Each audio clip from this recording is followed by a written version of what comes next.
Okay, good morning, everybody. I hope that you're having a really wonderful morning so far. What we're going to do starting today and for the next 3 weeks, before the 3 weeks we have of school before our February break, we're going to be talking about this book, The Parenting the New Teen in the Age of Anxiety. Today, we're going to be talking about part one. It actually works out nicely that this book has 3 parts. So today we're going to be talking about part one, which is called Painting the Picture. So today we're going to be talking a lot about like what the problem is and not as much into solutions. That will come later. But one point, that this book starts out making is that we were never, like while we were all teenagers as parents, like we all went through our teen years, we were never this type of teenager in dealing with what teenagers today have to deal with. And one argument that the author, Dr. John Duffy, makes throughout the book is that every single teenager has anxiety. So whether or not your kid has told you they have anxiety, it doesn't matter. They probably have anxiety. Not probably, they do. Every single one of them.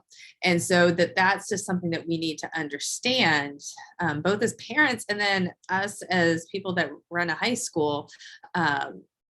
We need to understand about dealing with teenagers today. And so that's what we're going to talk about. And so what I've done is I've actually come up with some questions that I'm just going to throw out there for us to talk about. Yvonne and I will definitely be talking about this stuff. And then parents, if you want to join in, you are welcome to take yourself off of mute and just join in. You can put responses in the chat, whatever you feel comfortable with. If you just feel like listening, that's okay too. Yvonne and I will we have no problem talking, so we can do this. I kind of want to start to paint the picture. And I don't know how many people have actually read this book, but there's a couple of excerpts in it that I would like to just like start with. And I'm like, I don't know if it's like hormonal or the weather, but I was reading it some of it this morning, and I was like, oh my gosh, like I kind of wanted to tear up because, not only my own kids, it's like sometimes I come into work and I have to like remind pleasure of working with are somebody else's baby, right? And it's like they are going through things that are so much more complicated than anything I ever went through at that age. So I kind of wanted to read just the note to parents that he writes. So humor me. And I'll just read a bit of it. It says, I have enormous admiration for this generation of teenagers. They are kind and thoughtful and worldly. They have a sense of justice that I don't remember having a concept of when I was their age. They're exposed to the harshest elements of the world much too soon. If I could reverse some of that for the growing minds, I would. But the upside is that we are unwittingly raising wonderful people who have this thoughtful, compassionate worldview that we might have lacked. I personally did not have much of a point of view at age 8, 11, or even 17. Today, I don't know many kids who don't have a distinct point of view. Our job is to help them make sense and integrate all they take in. All to do that, we must know and truly understand their world so that we can collaborate with them.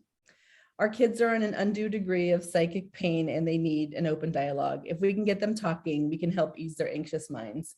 And even something as simple as like politics, it's not even something that I thought about when I was 10 years old. I didn't even know like what political party I felt connected to until I was an adult. And this is things that our kiddos are exposed to, are talking about. So just like, and that's just one thing, we've got like climate change and pandemics and all these things that, as parents, we've always tried to shield our kids from the really harsh and scary things. And, the upside of that is, like it says, it's like a sense of justice. Like I never thought about what was right or wrong for somebody else if it didn't impact me. And that's something that my kids talk about all the time, so it's just this extra layer of like maturity. There's a part in the book where he even talks about like the elimination of the idea of being a tween, right? Those ages, what is that, like 9 through 12 before you're a teenager? It's like they're already being impacted by the same thing as teenagers. So they're growing up faster, right? Good or bad, they're growing up a lot faster. And so for me, it just kind of opened my eyes to like what, like one, how special they are, two, how resilient they are, and just three, like what can I do in this brief like moment in time when I have mine at home, right? How do I support this without understanding truly what they're experiencing? So I just wanted to kind of start with that, because it kind of just, like I said, it just kind of hit me this morning of like, man, these kids go through it. And I hear Yeah. that narrative all the time of like, parents saying like, you have one job is to go to school, but it's like, no, you have the weight of the world on your shoulders and you're going to school. Yeah. I'm so glad that you read that passage. Because when I first started this book, it really struck me as like, wow, and and Yvonne, you probably the same way because you work with teenagers every day. I'm a weird person and unusual in society. I like teenagers. Teenagers get a bad rap, but I've spent my entire career working with teenagers. I love teenagers. I think it's the best age group. I think they're hilarious. They're clever. They have like so much passion, and this generation of teenagers, it's absolutely true. They care about things, and they are so in the book, he talks about one part that they have abundant empathy. They care so much about the world. They care so much about their peers. They, in many ways can be very, very selfless. But with that, they are emotionally overwhelmed. Like it's not something that they are this way. And it's not something that they're necessarily handling very well. So I think that that's our role as parents and as the school on how do we help them deal with all of this. And so that's really where we're going with this, and like why we want to talk about this, because we're not going to change them. This is who they are. And so it's not about fixing them and changing them. It's how do we change ourselves and how we react to them so that we can support them better. So the first question I have, and it talks about in the beginning of the book about, even though our teenagers are like worldly and they know a lot about the world, they also are very self-conscious. They don't have a lot of self-confidence in themselves. And he talks about like, listen to your teen and how they talk about themselves. And like notice that language of self-consciousness. And so that's a question I have for all of you. And it may be something that you're like, I don't know, but I want to put out there to start listening to your teenager and how they talk about themselves. And do they put qualifiers on, I'm not as good at that, or like somebody's better than me, or it didn't go so well. Like, for example, my son yesterday had to do a presentation Monday. I don't know what the weeks are, the days are. Anyway, this week he had to do a presentation in his English class. And I asked him, like, hey, so how'd it go? And he's like, oh, not so well. And I'm like, why? What happened? He's like, oh, I didn't practice my lines and my slides, so I stumbled over my words. And so he's like, criticizing himself. But I'm like, dude, you actually do not like to present in front of people, but you did it. And like, that's a win. And so they don't ever, what I've noticed is they don't ever like self-congratulate themselves. Like, I did a good job. Like, maybe I could have done that better, but I did it. I don't see that a lot with my own kids. Yvonne, what about you? Exactly the same. I think that, one of the ways that I get kiddos to think about the way that they talk about themselves is to, I would have him say like, okay, so if your friend did the presentation exactly how you did it, what would you tell him? And they would probably not say you suck, or they wouldn't have friends, right? They would probably say something like, hey, good job. I know you hate presenting, you did a fantastic job. And so practicing that language is like as if you were talking to your best friend. Another thing I'll do is I'll pull pictures out of their cum folder. And so they have their little kindergarten picture. And I say, when you're talking to yourself, I want you to talk to yourself as if you're this little person. Like, it's not the language you would use to that cute little kindergartner in that picture. And it's like, nobody even realizes the extent of how poorly we talk about ourselves.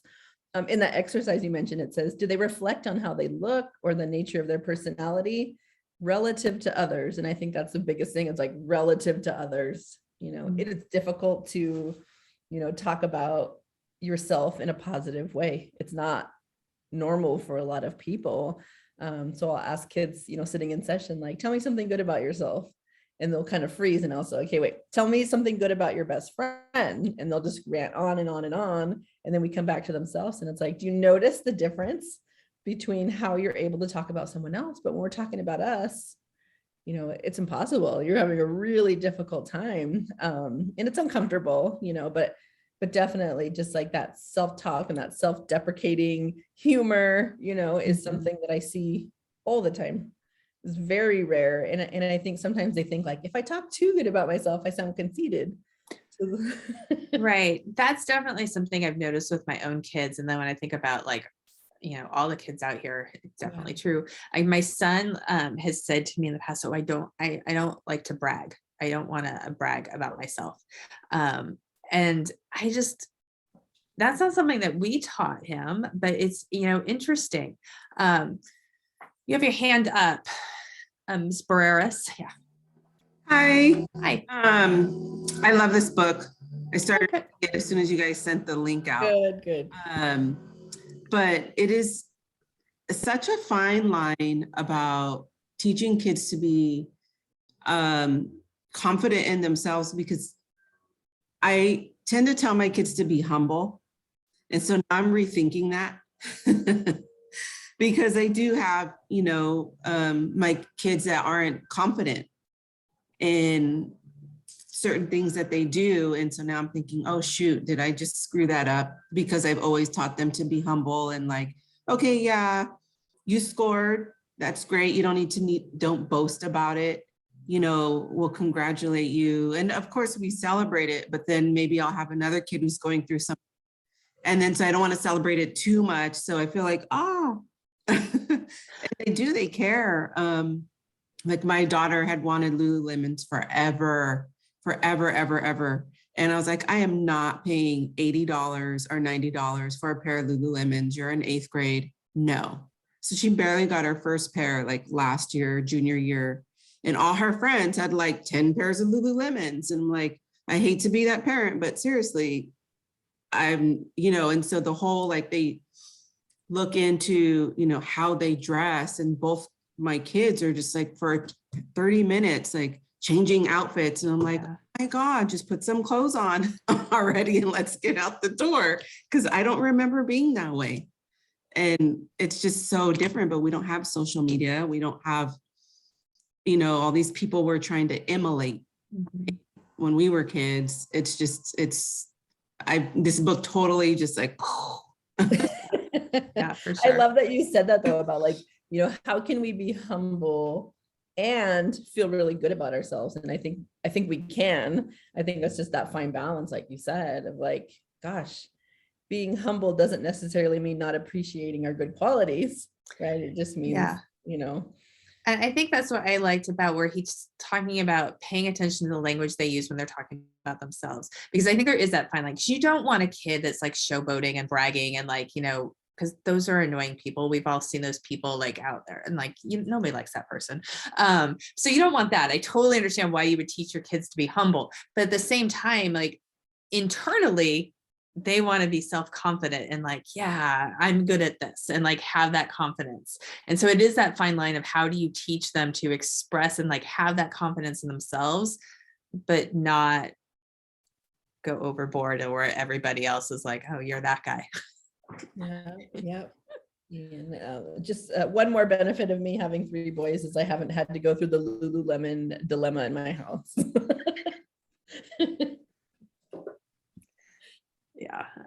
Well, one thing, and you mentioned like, because I kind of go into social media, and you mentioned social media, and like it talks a lot in this in these chapters about social media. And part of it, Yvonne, I was like, oh, we just talked about social media in our parent Zoom, and like everything he talks about, we talked about. Good for us. Oh, So, but I thought it was really interesting, where he talks about, and like how we had mentioned a couple of weeks ago, that this is really important to their lives. And I think that this is something that as a parent, we have to accept social media, that social media is a part of their lives. It is their primary mode of communication.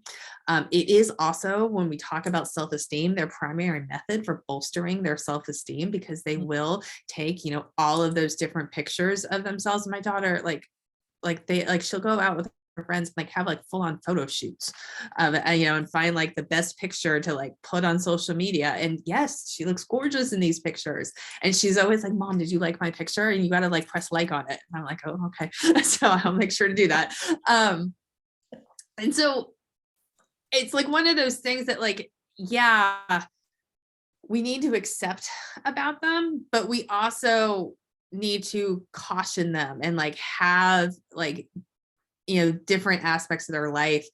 One of the things he talks about is having a tech break, and doing a tech break as a family. My family, we're very lucky that we, have an area of Northern California that we go camping a lot, and there's no electricity, there's no internet. And so we would force a tech break on our kids. My son, who's 12 and he can't play Fortnite, acts like we're murdering him. It's the worst thing ever.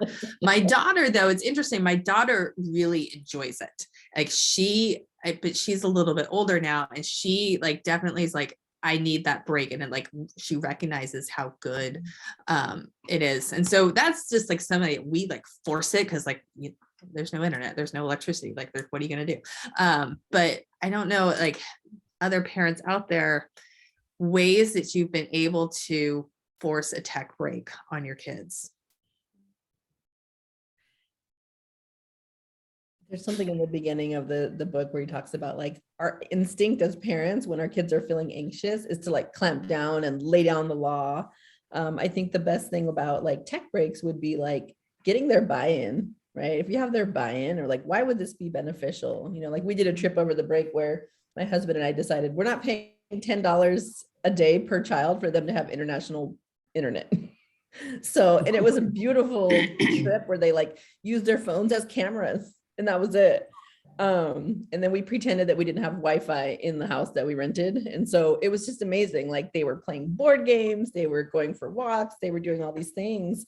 But I think it's either it's forced, you're up in your camping spot, or somehow we have to get their buy-in. I think most kids will notice, yeah, I am on my phone a lot. Yeah, it is distracting. Yeah, it's hard for me to be present. And so I think when they have that buy-in of I think it could be beneficial, then absolutely. Miss Barreras. Yeah, so we do a dinner time. That's really the only time that we're all together.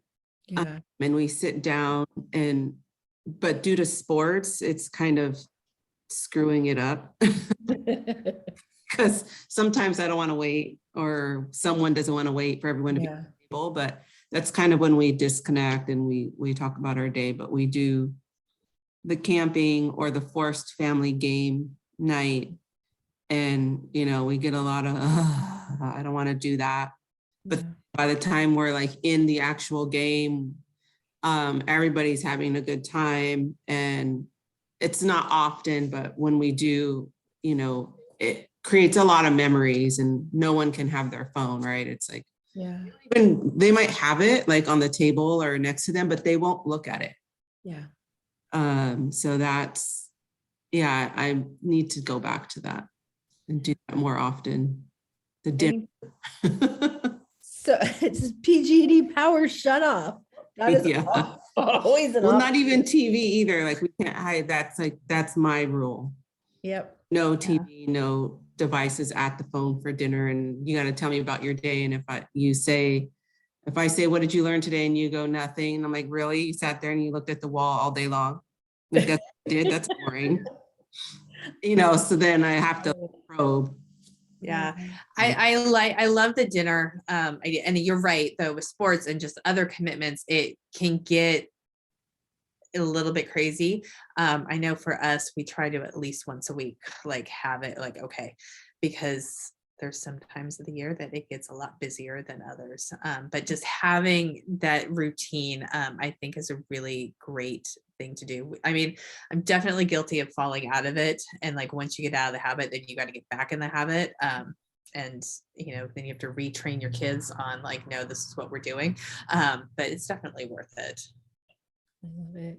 I think about the things that we miss out on when you're, on the computer or on their phones or whatever. I have this really, I don't even know why I'm going to share this, but I have this really silly memory. It's like, I'm 12 years old and there's a hailstorm. I live in San Jose, there's a hailstorm. And I find this ladybug with a broken wing. And I take it and I make a little shoebox house and I take care of it for a couple of days until the weather passes. And I always have this memory. It's like when I think back about my childhood, I think of that like very like outside peaceful moment that our kids don't necessarily have anymore. And I have this picture of my son. I usually have it on my desktop, and we went camping up to like Mount Shasta, and he had this experience, the one time he's outside in like the last 5 years, where this butterfly kept landing on him. This went on for about an hour. It landed on him everywhere. And in that moment, like it was the most, I'm going to show you the pictures because they're so cute. It was like the most tender moment. And it's something that we talk about a lot. Like it comes up of like, remember that time we were outside and the butterfly just like, and it's like, and then you disabled me. I can't share it. And I think, there you go. I think that's why I was feeling a little emotional this morning, because I'm like, man, how many missed opportunities have I had because I've been too tired to take initiative to shut down the power, shut down the games, right? And so this is supposed to be like my reminder all the time of like, oh, forget it. It's not going to let me. But anyways, it's basically my kiddo in like 5 different poses, and the butterfly lands on his nose, it lands on his arm, it lands on his hand. And this really went on for an hour. And it just is my reminder to like pause, to have those experiences. As much as, he loves his friends and video games, it's like, I know that it's hard to get him to go outside, but when we do, there's a lot of things in there that we like really cherish. And I felt sad this morning, I think, as my kids are growing up. My youngest is 13. And it's like, oh my gosh, how many of those missed moments have I had? And, I think about like, for me with the ladybug experience, is like taking care of something that's always been in my nature. And it was something I was able to do and express and have that moment. And how many missed moments where he's able to figure out what it is that he's passionate about have we missed because I just was like too tired to tell him to turn off the video games, or too tired to make dinner, and all these things. And, the mom guilt starts to come up. There's this part later in the book where he talks about our kids are so used to seeing the back of our phone. Because we're holding the phone up, or we're taking pictures of them, or videoing, their life. And I remember when my daughter was wrestling, and I'd be like, oh, I should like video this. But then I found myself like, I'm not actually watching her match because I'm so focused on the video and I'm missing what she's actually doing. So I stopped doing that so that I could actually watch her wrestle, because that's what I was there for. But yeah, like there's this line in the book where he talks about our kids just see the back of our phone. And I was like, oh, that's awful. It's so sad. All right. So my next question, one thing that I really liked in this part where he talked about the emotional bank account. And he, basically he equates like the comments that you make to your kids as your bank account, and that you always want to stay in the positive. And, that he's got this ratio that there should be 5 positive comments to every one negative comment, because the negative comments, really, there's so much negative emotion that comes to it. And so the same with the bank account, like it will just like subtract from the bank account. And so, that we as parents should really make an effort to have more positive comments. And so that you do this. And so basically, like he's bringing this up, like your kids are going to do something bad. You like, as a parent, we have rules that we want to set down, and we have, things like, we were talking about social media and stuff that they're doing, and we want them to listen to us, and we want them to follow our rules, and that you are more likely to get them to listen to you and to follow your rules and not argue with you if your emotional bank account is in the positive. Like you've spent the time and you've like made those positive comments, that when you do have the negative come in, like, hey, you cut fifth period. You didn't go to your class, you like hung out with your friends, or I caught you smoking pot, or something like that, right? That it's going to be better if you have that positive bank account already, so that when you have that negative come in, it's not going to drain them. Yvonne, what did you think about that? Yeah, I think that's amazing. And I think like a simple way to put it is like, my kid has $50 in their emotional bank account. And then I told him, you always leave messes. The teacher called, or the school called and said you were late. And I imagine each of these interactions is like negative $10, right? So he's at $50, and then he's at $40, $30, $20, all the negative things I say. And then all of a sudden he's overdrafted, right? He's got negative $30 in his bank account. And then I'm trying to have some, conversation about, hey, I really want you to help me pick up around the house more. He's already in the red. He's already tuned me out. His ears are closed to me, and it's not going to happen, right? So, on the flip side, if I would have said like, hey, I hope you had a really good day at school. Tell me something fun that happened. We're understanding each other. Our conversation's kind of going well and vibing. It's like adding $10. My kiddo's more likely to listen to me if he has $200 in his emotional bank account than if he's in the negative, right? And so that's the idea of that emotional bank account.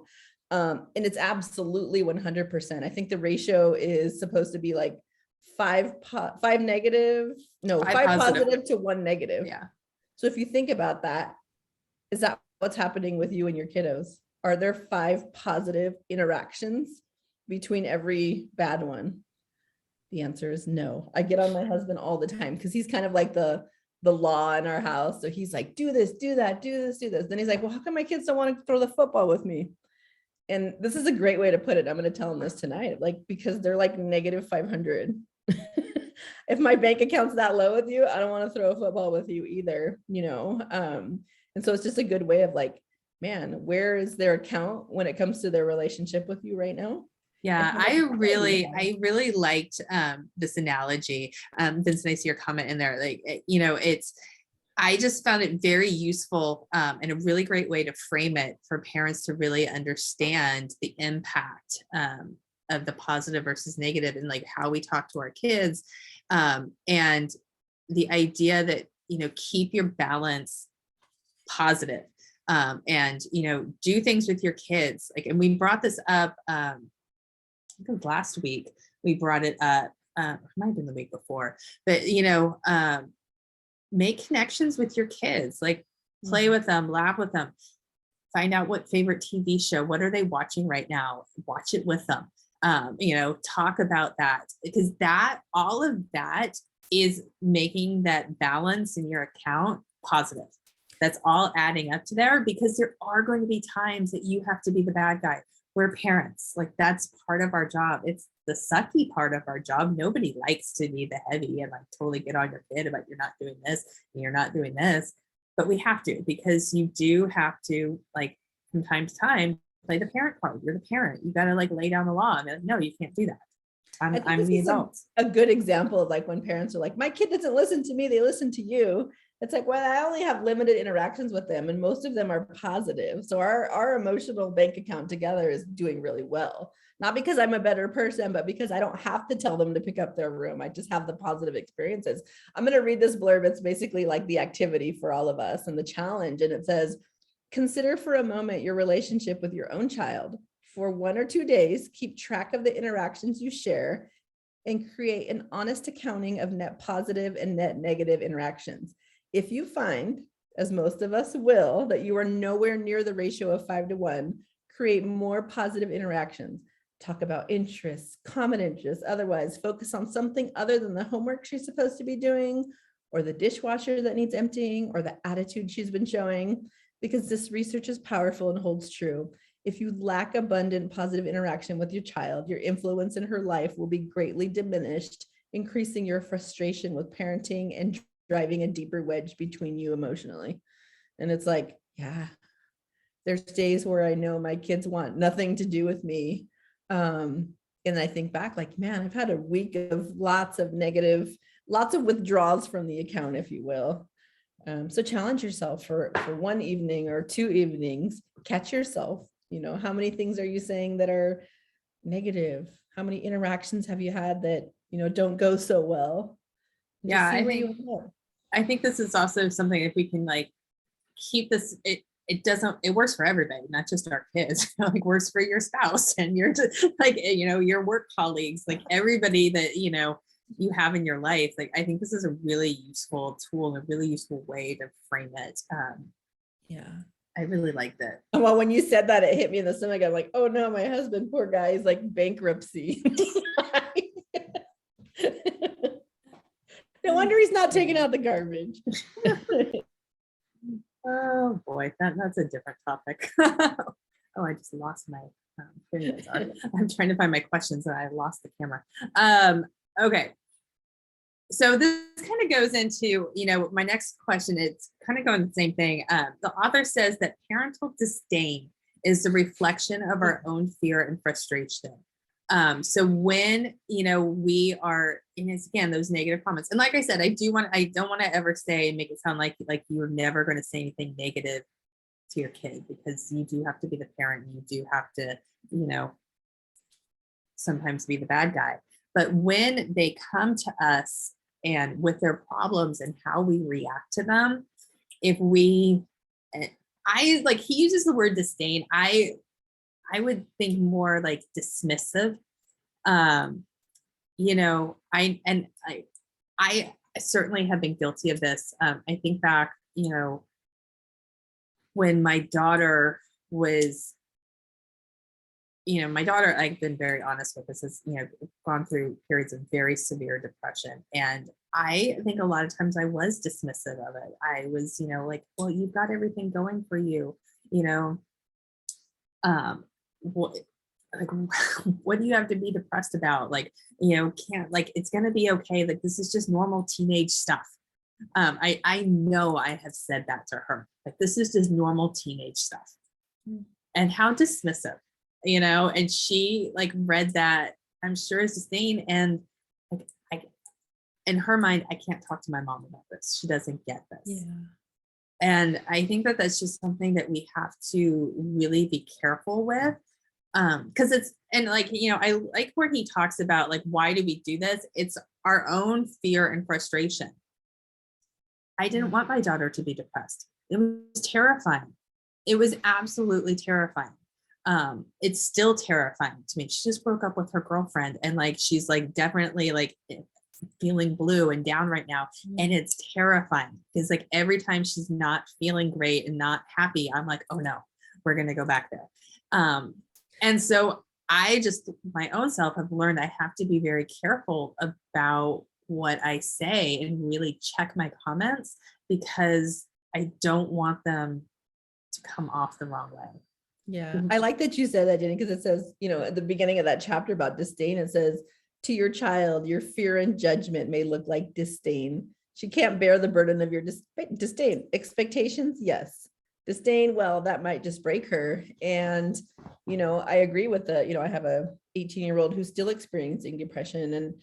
And I think for me, it was, I don't know, it was almost like, if I don't say it out loud, it's not true, and I've been guilty as a school social worker of being like, well, what do you expect when you're laying in here with the bicycles all day? Of course you're depressed. I can feel it. I know I've said that. And I don't know, what it did for him. I know it definitely withdrew from his emotional bank account. So now that I'm trying to get him in therapy, he's probably like, who are you? You're in the negative.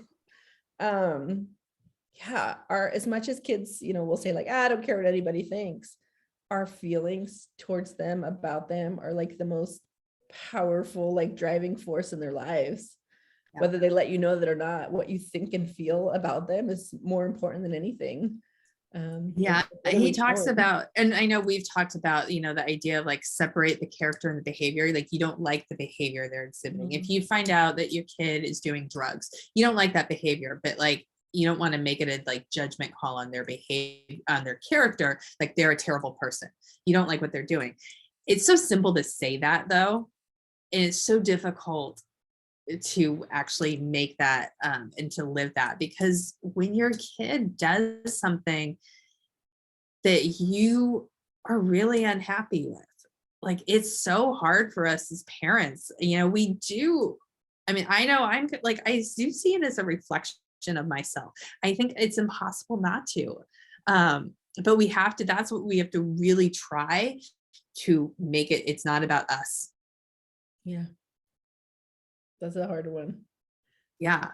Especially when your colleagues are teaching your kid at school. Yeah. There's I think it's like towards the end of part 1 where he makes this comment that you are a significant but supporting player in their life. Like if you think of them as like their life is a movie, your part in their life is you're a significant but supporting character. You're not the main character. And like I thought that was also a really great way to like frame it, like as our role as parent, like they have to figure this out and like be themselves, which I guess would bring me to our next thing to talk about, like helping them figure out who they are. Because he talks about in the book that they don't really know who they are. And that he talks about, first off, that they're never free of anxiety. And like imagine us as parents and what that must be like to never be free of anxiety. And like everybody around you, like all of their peers are also full of anxiety. And like that's just the way they live. Like, Yvonne, when we've done these talks and you've done it, you've made the analogy of like, like you're being chased by like a bear or something like that, and your heart rate and like, what is it? Like your brain chemistry. Like your adrenaline response. Thank you, like adrenaline. That's the mode. word. And that they're like living in that constantly, and like what that does and how bad that is, it's not good for you. And how our bodies are designed to feel that way for brief moments, 5 minutes at a time. But we have kiddos who are feeling that for years and years. Does a lot to your body, to your psyche. Yeah. So one thing that he talks about is how to help our kids figure out who they are. And so one suggestion that he had was asking open questions to get them to know, to help them, like just like in having conversations. And this goes back to that idea of like you're connecting with your kid, but just having conversations and with open questions about who they are. What did they think about this? We go back and we talk about what we talked about in the very beginning, that this generation of teenagers are so aware of what's happening in the world. And so if you ask them about something that's happening in the world with the news story, they probably have an opinion about it. And it's like, how often do we ask them about like, well, what do you think about, climate change or something? Like they probably have an opinion about it. And so, but how often do we ask our kids about that sort of thing? What's so weird is I never really thought about it like this, but I think it must have been like 1988. I'm sitting at the dinner table and my parents are talking about the stock market crashing and the potential like ramifications of that. I had no idea what any of that meant. And I fully remember being 10 years old and having this anxiety. And my sister was telling me like, oh yeah, bad things happen and there could be a war and like all these things, right? And I was like, oh my gosh. And that was one acknowledgement of something happening in the news at that time. I never watched the news. I never cared. I was 10 years old. And I'm thinking about that right now. And I'm like, oh my gosh, how many of those things are they hearing every single day? Mm-hmm. Oh my gosh. Like I had a hard time sleeping after that. Like I was like really having a tremendous anxiety. I was already an anxious kiddo. And I don't have nearly the amount of information that these kids have. Scary. Yeah. Scary. Poor babies. So Yvonne, do you have examples of open questions that we as parents I could? do. So the key to like open-ended questions would be like using any question that starts off with like who, what, where, when, why, or tend to be, open-ended, right? So if I ask my kid like, how was school? Fine. Good or bad? That's a closed question, right? It can end with one word. So basically an open-ended question is something that requires a little bit more description and leaves the door open for them to fill the space, right? So I would say something like, hey, tell me a little bit about what happened in biology. I remember yesterday you mentioned that your teacher said blah, blah, blah, right? And then it creates that dialogue. So you're going to want to ask questions that require your kiddo to actually speak. So easy, right? How was school? Fine. Did you have fun? Yeah. Did you see your friends? Yeah. It's like, that's not really helpful. But, who were you most excited to see in school today and why? Oh, I was so excited to see Kayla because she always is funny when I talk to her and she's good energy. A lot different. You see how that goes. So really, when you're asking questions, just making sure that it leaves space and requires like a longer, more thorough response. So no yes or no's. Yeah. I think, school obviously is like an important topic that, it's an easy topic, and of course it's important, but it's one of those, like, you can use that as a jumping off point, like you were saying, like, if they happen to mention something that happened in one of their classes, like follow up on that the next day, see, and it's not that you're digging for information, but just be curious about their life. And it's not, be careful about this, because it's not, you don't want to come at this like you're going to go in and fix something for them. Like, oh, there's a problem in their biology class and you want to know about it so that you can like talk to the teacher. Like, that's not what this is about, but really like finding out like, how do they react to things? Like, if somebody, like the teacher made a comment or one of the students made a comment to another student, like find out like what is their opinion about that? Because this is where you really are like finding out like the type of person that they are. Like, I remember having these conversations, and my two kids, and my daughter was always much better at like telling me about stuff. My son, I get the fine. Sometimes I get a smirk with the fine. My daughter though would tell me stuff, but it was something that I discovered with like these conversations that I would have, like, oh, you are a fundamentally very kind person. Like, she is just a very kind person. And that's something that now, like, I can use like in that, like, the emotional bank like account to like reinforce, like, Hannah, you're so kind. Like, you are just like a nice person. And like, that's like, you have empathy for others. And that is like such a, like an important skill to have, because some people aren't kind. Some people don't, they have to really force it. And so when you're naturally that way, that's a really great thing to have. I think communication has its own bank account. Yeah. One of the things is like, if your kid's talking to you, make sure you're listening without judgment, make sure you're not trying to fix the problem. One of the things that my husband is kind of jealous of, and I told him, you're welcome to do this as well, is that I know all of the kids' class periods and who the teacher is.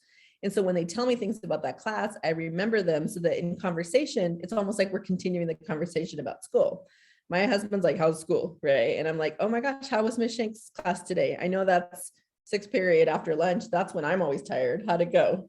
Yeah. And so that they know that I remember those things, and it just feels good to know that stuff. You don't have to like always know all their schedule, but it is important to them. And when you do find what they say important enough to remember, then they want to tell you more things, not in like a stalker mom way, but in like I know what you're up to. I know that's hard during this time. For me, math is difficult in the morning, and I know my kiddo has math 2nd period. So that's something that I am aware of. So just like the more we know and the more information we hold on to and remember about them, the more they're going to be open to sharing, because we've already got some buy-in in that dialogue. And I was thinking about this in the framework of actually what we talked about last week with like, kids that like want to take too many AP classes, or they don't want to take any at all. And like they, like where they are with that. And there was actually quite a bit the book and this part where it talked about kids being ready to go to college and like us as parents forcing our goals on our kids and like are they actually ready for that. And so I think that this is actually, you know, we talk about right now the kids are signing up for the classes for next year. This is a great thing to have a conversation about. And again, it's not necessarily you giving advice, but just using this as an opportunity to learn more about your kid. You know, do they want to take photography next year? Well, why? Like, is that something they're interested in? Does it just sound cool? Is it because their friends are taking it? Because that's okay too. Like, you know, but you know, is that something that, you know, what is it about that intrigues them about that? You know, or, you know, why is that this class more attractive to them than another class?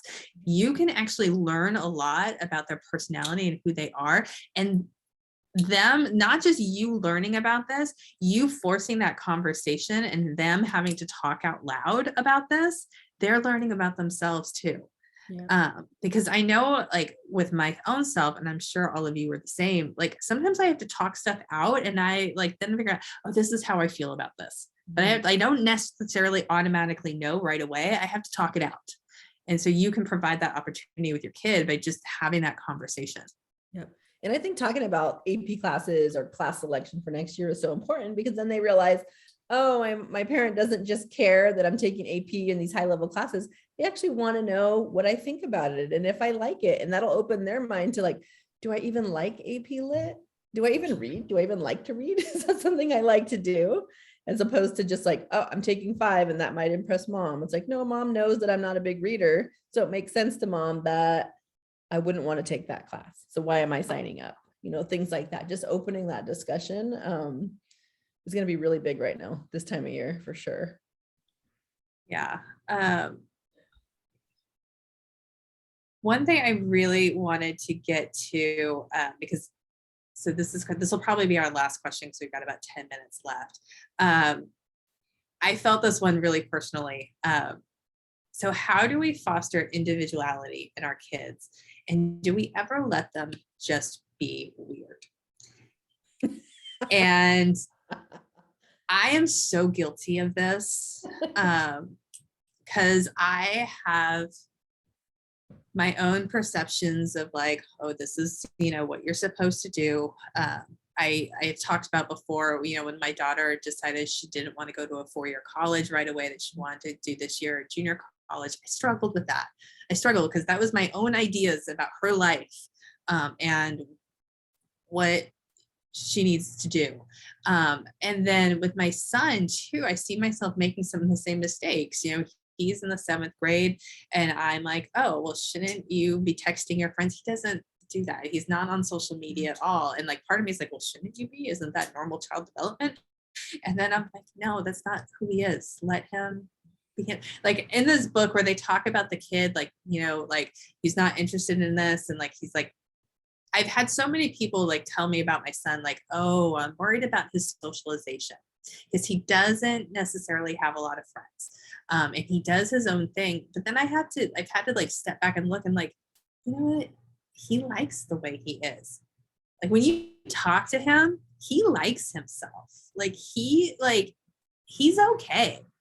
He doesn't care that he doesn't necessarily talk to kids at lunch. He does his own thing. And I've had the school counselor tell me, she's like, I've watched him at lunch and like, this is something I feel like I should be worried about, but he's happy. Like he's like doing his own thing. And I'm like, yeah. And so I've had to like really like, you let my kid be the weird kid. Like it's okay. Yep. Lots of shoulds with our children. You should be doing this. You should be doing that. You should have more friends. You should do this. You know, I think it's more evident the more children you have. Like my first 2, super easy, did well in school, play sports. That's what it is. Number 3, couldn't care less about school, very uncoordinated, doesn't really like athletics, has his own likes. And, you know, I don't know how well I've done fostering that individuality for him. It's like, do I, in my heart of hearts, am I appreciating those differences, or am I comparing him in the way that he probably compares himself to him based on the way that I talk about them or the way that they pick on him or whatnot? Like he's got so many beautiful things about him that are unique to him. but maybe what he's hearing from the rest of the family is like, oh, why aren't you doing this like your brother? Why is this harder for you? Or why don't you like that? So no, I think I've done a terrible job at that. Thanks for pointing that out, Jenny. Well, I mean, I think it's just like we have to remind, like, if in our internal dialogue about our kids, if we catch ourselves saying they should be doing this, whoa, I think we need to take a step back and like really think about that. And like, really, is that true? You know, obviously there's like some things that are black and white, you know, should they be doing cocaine? No. No, they should not. So like there's some there's some things that are pretty clear, but then some are a lot more subtle. Like my husband like totally checked me on this last year when we had to sign my son up for his classes for next year. And because I'm, you know, a high school principal, I know what classes they need to take in order to get ready and be eligible for a 4-year college. And I'm thinking about this, even though I know better, thinking about this, my kid was in the 6th grade. And so in my mind, I'm like, oh, he should take Spanish because his middle school offers world languages. And I'm like, and then when he gets to high school, like he'll be better prepared. And so I'm like, he should take this. And my husband like was like, what are you talking about? Nathan's not ready for that. Nathan doesn't want to do that. He loves art. Like my son is actually an incredible artist.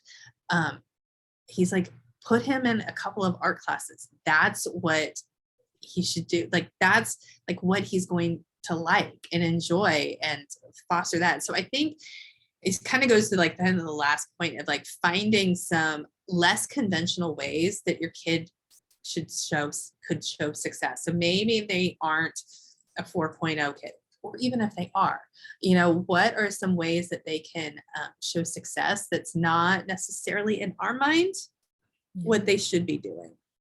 Yeah, the statement in the chat talking about, don't we as parents have a role to guide them to something maybe uncomfortable for them, but maybe open more opportunities in the future? Shouldn't we push a bit more even if kids are uncomfortable? The balance is hard to know.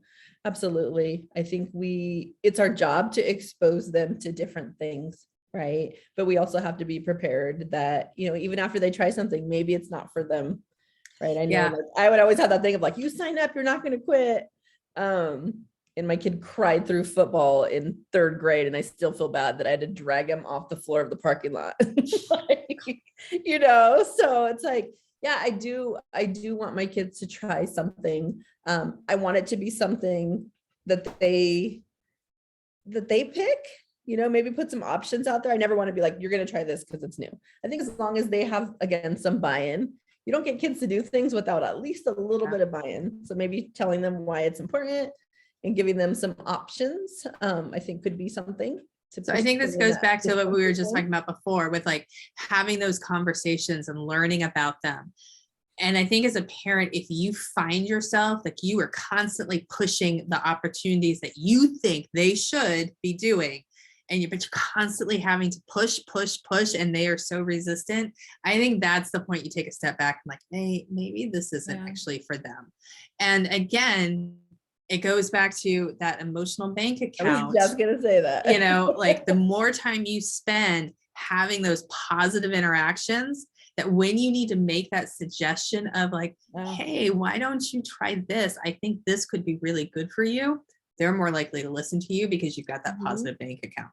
Yep. I would challenge you to ask push something tonight and then push something next week after your bank account gets a little bit higher and see if there's a difference. You know, I know that when my kids and I are feeling like that good energy amongst ourselves, like they're definitely more likely to want to spend time with me, to share things with me, to try things, to do things. So I'm gonna try to keep it in the positive this week and the future week. Okay, so we're going to wrap this up. Thank you guys for joining us. Next week, we're going to talk about part 2. So hopefully you enjoyed this, even if you aren't reading along, but maybe we've intrigued you enough that you're like, hey, I'm going to get that book because it is really good. It's not a difficult read. It actually goes by really fast, and it's really interesting, and it's super not easy read. And I feel like a lot of books that I get are just very like topical and like things I already know, but this one actually had me really like thinking a lot. It is on sale on Amazon. That's where I got it. And it's not judgy. I know I feel like sometimes some books on parenting, I feel judged. This one is not. It points out some things that I'm like, oh, I need to think about that, but in a very non-judgmental way. Definitely. So, yeah. Right. All right. Thank you guys so much. Have a wonderful rest of your week. Thank you.